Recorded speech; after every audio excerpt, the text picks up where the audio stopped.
Hi, hello researchers. Good day sa ato ang tanan. Karon ibalik na punta para ato ang hisgutan ang quantitative research.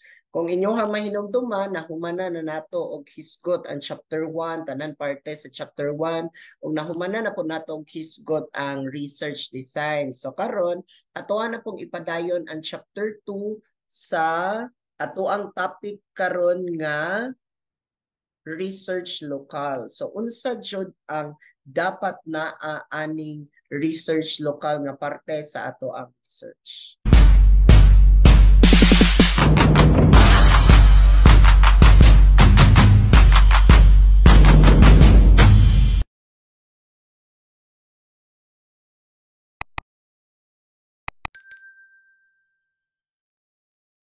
So before ta maghisgot og unsay research lokal, unsa dapat ang naa diri sa research lokal, ato ang pagahisgutan sa mag-review sa tagamay kung unsa dapat ang naa sa chapter 2.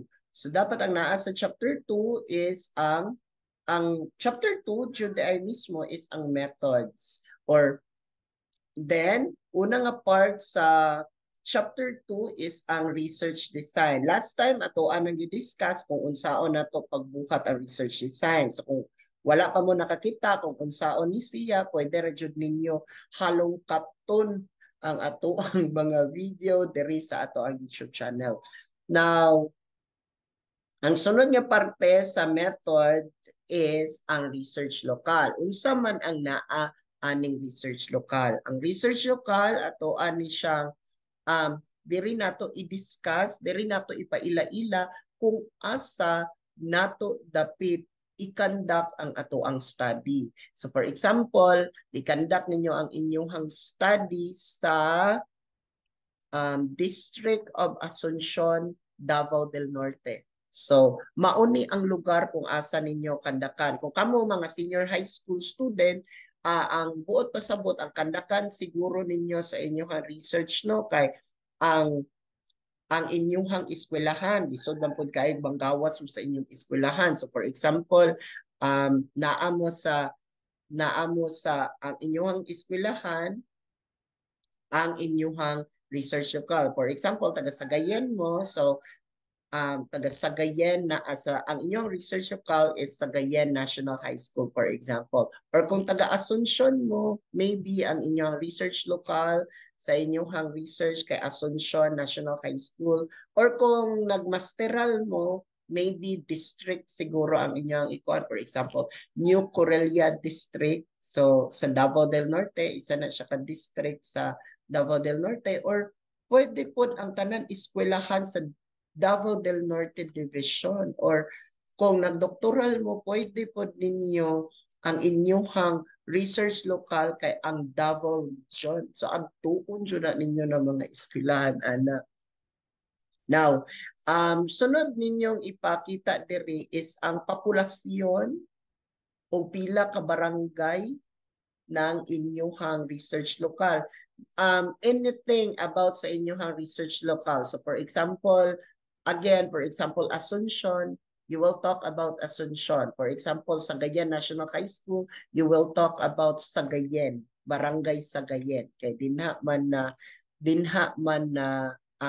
man situated ang eskwelahan sa Sagayen National High School.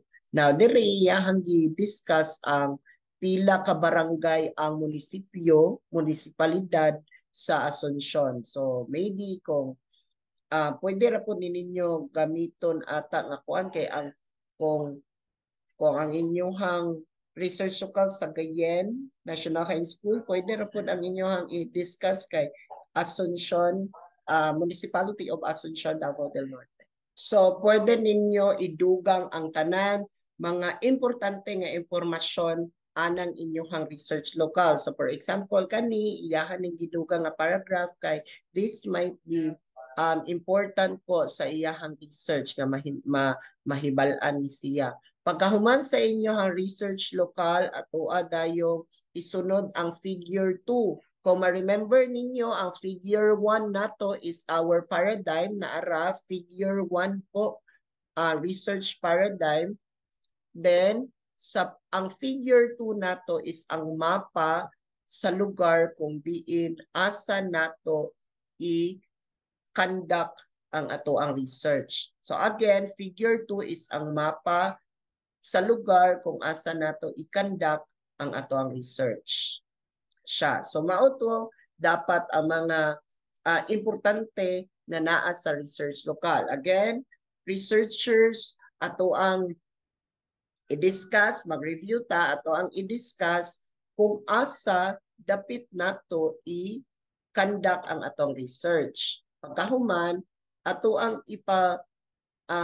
ipakita kung pila ang populasyon ana nga lugar, then kani naarao population ana nga lugar, then pagkahuman land area pwede pod naara land area o pila ka barangay, or kung barangay lang na inyong kuan pila ka nakapurok dinha ang inyong kuan. Anything about sa lugar nga kandakan ninyo sa inyong research. Tanan nga information nga importante o magamit ninyo sa inyong research. Dapat naa na nakabutang sa inyong research lokal. O dili kalimtan, ang figure 2 is ang mapa, naara, mapa sa inyong research lokal. So kani siya, since ang iyang research local is District of Asuncion, Davao del Norte, ang iyaha pong gibutang nga